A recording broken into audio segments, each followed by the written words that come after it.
to know what I'm doing, and something that was pretty cool that I came up with. I'm sure there's other guys doing this, and I kind of figured this out on my own. One of the things I found is I have this Hutchins sander. It's a 3/16 orbit, so it orbits around in a circle 3/16 at a time. So that's or 3/32s. So that's really small. 3/16 is a decent size one. This one here I think is an 1/8 inch. My Harbor Freight tools. This one finally died after 3 years. That's not too bad for a cheap $59 sander. Did I expect more? Not really. Actually, I probably could take it apart and fix it, but something to do with the trigger is plugging the hole. So anyway, just gonna go ahead and replace that thing now. And I'm gonna get I ordered one called an Air Cat. I don't know if it's any good or not. It said it had really low air usage, so that's one of the issues I have with sanding. Is I think I only have like 15 CFM. So some of these sanders, this one's only 10. So this is a real Detroit, or no, real National Detroit sander. It's a DAQ from National Detroit. It's the real deal. If you get a fake one, they're not the same. They use like 15, 16 CFM. This one uses 10. So this thing I can go all day, but it has a 3/8 throw. And I'm on the final sand here on this bus. And I can't hand sand really anymore because my shoulders are bad. So I have this Hutchins, and for some reason with this 332s, it loads up the paper really bad. So I've always been a dry sand person. I've always dry sanded everything because, you blow through it, dry sand it, paint it, Back when I was in a body shop, that's how we did everything. And some guys swear by wet sanding. They say it's faster or something, I don't know. Well, maybe if you're hand sanding, wet sanding may be easier. But one of the problems with wet sanding is if you're running your hose all the time, you actually are starting to cause a pollution problem, where they ban a lot of wet sanding in a lot of places now, and they let you do something like moisture sanding now is more of what it is, where you use a water bottle or you just get a wet rag. And so I used to use a wet rag and put it on the hood or on the top of a fender and squeeze a little bit and it slides down. Well, this VW bus is really flat, so just like when you're using your polisher, I'm using a water bottle to spray water on and just keep working it with the water bottle so that I'm not accumulating water, making very little dust. Now, the reason why I'm doing this is because, I start sanding, and maybe you guys have had the same problem. You start sanding and you got to go in the house, and you're just covered in dust, you're blowing yourself off, and it's just really messy. You go into the house. I always got stuff to do in the house, and because I got paperwork and I got emails and job stuff I do all the time, day and night. So that's why I'm on the computer a lot. That's why I answer a lot of my stuff from comments and stuff. And how do I still get these buses done? It's people are amazed that they wonder how I can get as much done as I get done when they know what I really do.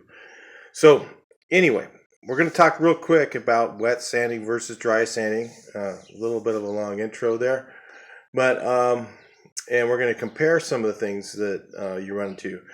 Now, one of the good things about wet sanding is your paper tends to not load up as easily. And if you're using a finer grit, let's say you're going over something that's previously painted, using a finer grit, you almost have to wet sand. I mean, you could dry sand this too, because this is hard as nails already.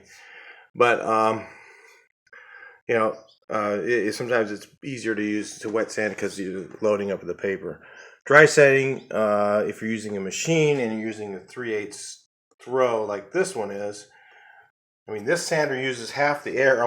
This one uses about 14 CFM. So my compressor starts to get behind on it after a while. It takes maybe 30 minutes or so. Then I have to let it set for 5 minutes, and then my compressor catches back up. So, but this one here, I can go all day long. Doesn't matter, it's only 9 point something CFM. So actually, when I'm dry sanding, this sander is definitely faster, but you're covered in stuff after minutes. And also, because it's a 3/8 throw, it actually is a little bit too aggressive for what I'm doing right now, which is final sand. Doing the final blocking before I'm going to paint it, which I do with the DA, because I can't use my shoulders and arms like I used to. So this one works really well. This Hutchins 332s works really well wet. I didn't know that, but I just tried it and it works fantastic. It cuts really fast. In fact, I'm going to demo the difference real quick right now to show you what the difference is. So I'm hoping that this is in the photo. Yeah, it looks like it is. See, look at how much throw that is.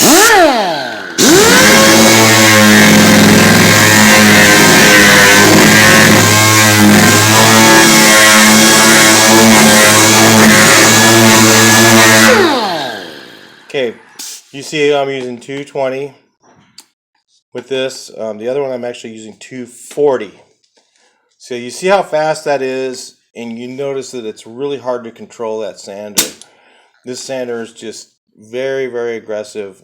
This is a great sander for when you have a car that needs to be stripped, or you just put stripper all over it and you want to sand it real quick. But it's really hard to control for other things. Sanding Bondo, and you see this one has a really small 3/16 throw, or 3/32. It's a hell of a lot quieter. But when you get this thing wet, when it's dry, I can't really do both. This thing's pretty aggressive. And you constantly have to keep on getting it wet. You see it's starting to dry out.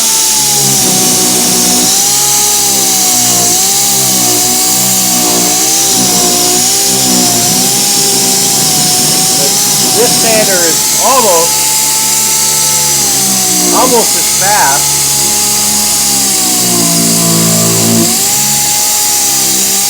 as that other one while it's wet.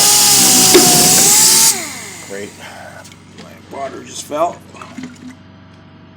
But anyway, if you can see that, how much it sands almost as fast as the other, and you have literally no mess. So if you just got home from work and you wanted to work on your car or something like that, and you didn't want to make a big mess, this might be a great little way for you to do this portion of your job. I mean, I wouldn't say you wouldn't want to wet sand something right after it's while you're stripping it or something like that. But if you're doing blocking or something like that and you're in that phase, the wet sanding can really be a nice way with the DA. And this is sanding film. I don't know if I can show you what it is. It's actually some Orion brand sanding film, and it's 240 grit, so it's wet or dry. And you can pick up some of this at the paint store. They have different brands of it, but sanding film is what you're looking for. And get some of that for your DA. You can use it for your dry. You can use it on a dry day or a wet day, whatever you want to use. And so that's a little trick there you might want to try for your sanding. All right, so that's wet versus dry. Definitely, I would still say if I could breathe this stuff all day long, because that's the other problem is I'm breathing all this dust. Not good. I mean, I'm already having a lot of respiratory problems from breathing so much paint fumes, and Bondo fumes and all the stuff I've done over all the years, allergies, and this kind of cuts that down to pretty much zero, because you have all your paint dust is down there on the ground. That little bit, it really isn't that much either. So anyway, might be a great thing for you guys who are allergenic and or who are old like me. They don't want to breathe all that crap anymore. All right, talk to you in the next video.